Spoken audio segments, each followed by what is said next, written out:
సిద్దిపేట ప్రభుత్వ వైద్య కళాశాలను మాజీ మంత్రి ఎమ్మెల్యే హరీష్ రావు ఆకస్మికంగా సందర్శించారు. ఈ సందర్భంగా జిల్లా క్యాన్సర్ ఆసుపత్రిలోని ఐసీయూ విభాగంలో అందుతున్న వైద్య సేవలపై ఆయన ఆరా తీశారు. ఆసుపత్రిలో రోగులకు నిత్యం అన్నం అందిస్తున్నారా, వస్తువులు సక్రమంగా ఉన్నాయా అని వైద్యులను అడిగి తెలుసుకున్నారు. రోగులకు అవసరమైన మందులు బయటకు రాయకుండా ఆసుపత్రిలోనే అందుబాటులో ఉంచాలని సూచించారు.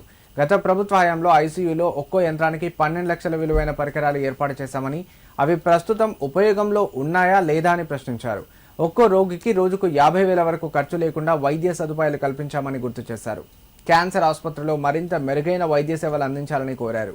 అలాగే అక్కడ పనిచేస్తున్న సిబ్బందికి గత 3 నెలలుగా జీతాలు రావడం లేదని పేర్కొంటూ జిల్లా వైద్య అధికారితో మాట్లాడి వెంటనే జీతాలు చెల్లించేలా చర్యలు తీసుకోవాలని ఆదేశించారు.